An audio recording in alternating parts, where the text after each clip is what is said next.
You you caught me looking at your abs Unbelievable. online here.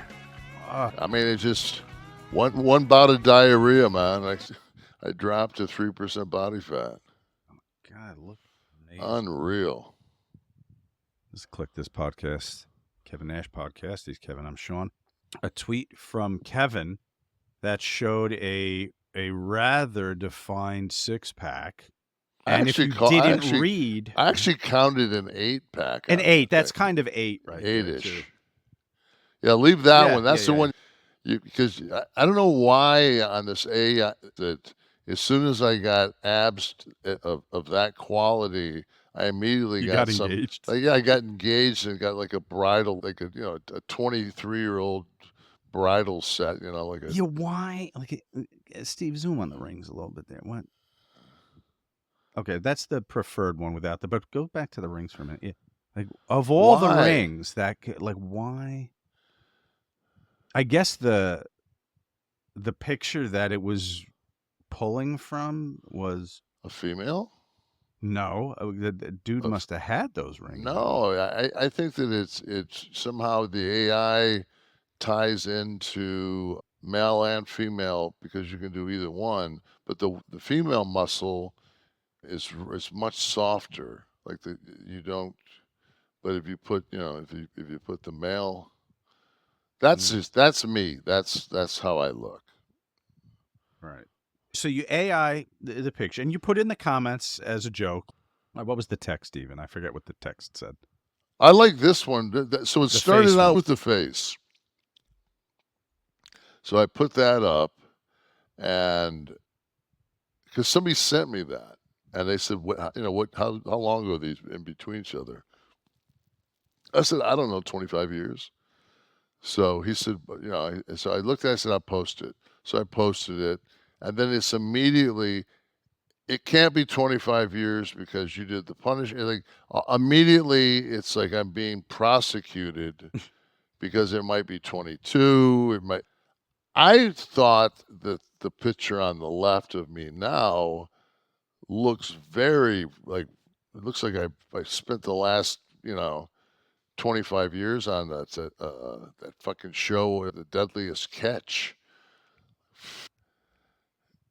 So then you do the ab photo where you mention in the caption, in the text, about your AI. The exact quote, I can see it there. It says, just slowly getting dialed in, just had to let a little artificial intelligence do its magic.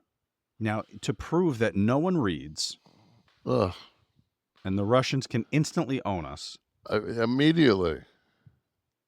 This doesn't only, not just fan comments, but news sources pick this up. Yeah. Should I put that in quotes? News sources, maybe? News sources. Kevin Nash appears to be in the best shape of his life. Was carried by Wrestling News. Breathtaking physique. Kevin Nash shares breathtaking physique. Later. That's good. 11 hours. The 6 hours. The 6 hours. Then when I put the other one, it was like now they're in on it. I have PW Mania. I have a headline that I pulled from PW Mania, written by the PW Mania staff. I'll guarantee you that if you put the title is Nash's liver might be in the best shape of its life, because that's probably for sure. Did any workers comment? Couple, here and there. Is that Nikki Bella? What do we got? Applause. Yeah, but she's not gonna read it. She's just flipping through her shit. She's busy. Santino. Will you put it an emoji? Yeah, they're not commenting. Right. Well, you're right. You'd think there'll be an extra level of vetting from a news source. Yeah, I would hope. Maybe one level. And then a lot of people, after I put the second one up, they said, "Oh, I thought AI you meant steroids." What? When has artificial intelligence ever been referred to as steroids? I think it's just a bad joke. No, it's trying to back out of the fact that they actually do believe that Robert Kennedy Jr. does have a dead worm in his brain. That's my new go-to for an excuse. I suggest you, when you don't want to do a booking Yeah, and you're like, I oh, I got to fly to you're not gonna Montreal. believe this. I've got the fuck. I had this headache. I went and got a CT scan. I've got a fucking. And the thing is, when that story broke about the worms in Kennedy's head, they said that there's no, like, you don't have just one, because it affects your, to affect that many different cognitive factors in your brain, you would have to have several. So, I mean, as strange as the story is, I guess it could be a real thing. And it ate part of his brain, right? Wasn't this it? It ate his brain and then died. There it is. There's the quote. Kennedy said a doctor told him the worm, quote, got into my brain and ate a portion of it and then died. Anybody out there, it was on X. Woody Harrelson does the VO, and it's a 30-minute piece on who is Robert Kennedy Jr. And he starts off by he's reading, like, Washington, like, this guy's a crackpot, Washington Post. This guy's out of his fucking mind, New York Times. Like, he's reading, like, and you think, like, okay, uncle. And then, like, somebody hands him another stack of papers, and he continues to do it. And then all of a sudden you hear Woody Harrelson's voice. And Woody Harrelson says, "You want to know who Robert Kennedy Jr. is?" And then he goes into, he says, "Maybe you might know his dad. Maybe you might know his uncle." They showed Ted. "Maybe you might know his other uncle." And they show JFK. So, And you may know that nobody in his family is endorsing him anymore. right. I didn't realize that he was married to Cheryl. Cheryl Hines of Curb Your Enthusiasm. Curb Your Enthusiasm. I did not know that.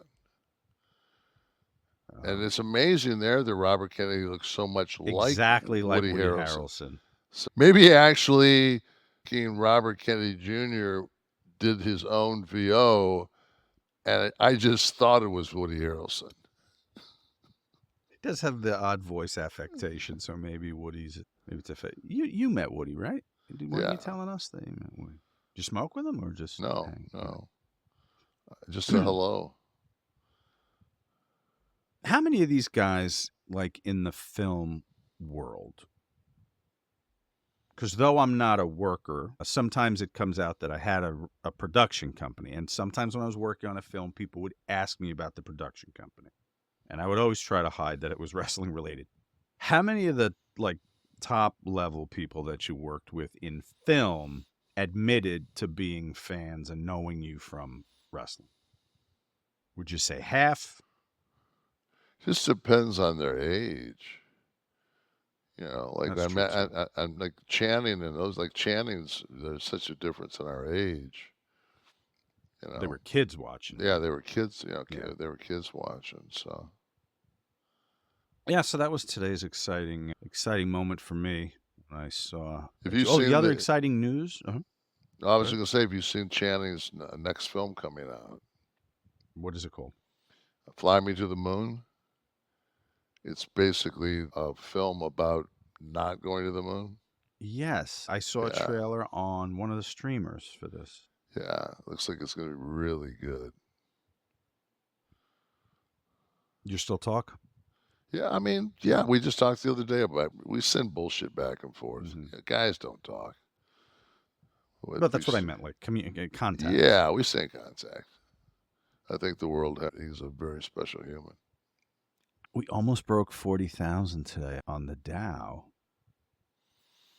Well, that's what happens when you're in a recession. Yeah. It started, I think, 39.4 did it get to? Yeah. Something like 39,400. Closed at just before, but the peak today was, that little node right there, 39,391. So it came close. Now, okay, so it opened at 39,064. Okay. Now it took a dip. 5 minutes later, look at the all right, 10 minutes later, market opens at 9:30 for anyone overseas that doesn't know. So it dropped fucking 70 points. Then it rockets up from 39,023 to where it closed, like 39,000. It shoots up 400 points from there. I'm looking at all the headlines when Kevin and I were talking about this. I go online, near a record, nearly a new record, blah, blah, blah. I get to Investors Business Daily, IBD. I used to have a subscription to that when I was trading. But their editorial policy, it's a very right-wing, very conservative financial paper. What's their head? Now, everyone saw that little dip at the open. Here's their headline from today. Dow Jones falls after jobless claims jump. They reported the 70-point dip, not the 400-point surge moments after that. Yeah. Unfucking believable. There's their headline. So this is modern media. Not that it doesn't happen on the other side, but I caught this today and was like, here's a perfect illustration. But there's nobody that's on the left that's, claiming that we're in financial ruin. But, to this day, they're still on Fox saying that things were better 4 years ago. I'm just like, are you fucking out of your minds? Yeah. And that's my whole thing. People are just like, well, Biden with the inflation, Biden with the inflation, Biden with the inflation. I'm like, okay. I'm just curious how when he got in office, did he make an emergency call to the forestry that they just start chopping down trees and start producing toilet paper? Because, it was like 3 weeks and you were buying 24 packs again. After. Yeah, I'm curious because I've got a little bit of a chest cold. I don't know if you can hear it or not. And it's actually from that fucking red eye that I took a week ago. But I read some literature about some of these viruses that you get. Oh, right. You can use, shoot the infrared light through your skin. Yeah, so you can put it up you or down you. So I think we should look into both of those things. I feel like someone tried to do that, and everybody around him in the cabinet and medical community turned to each other and went, "We just fucking ignored it. What that was just said. Yeah, let's just pretend it wasn't said." Okay. Yeah, that was moments in American history. That'll be a final Jeopardy question in 50 years. Yeah. Do you remember that fucking Lysol had to come out with they had to come out with a statement saying during COVID. Yes, under no circumstances do you fucking drink bleach. Like or disinfectant. What the fuck? There was something with the spray too. People were spraying themselves. Well, they were spraying themselves with. And it was wacky.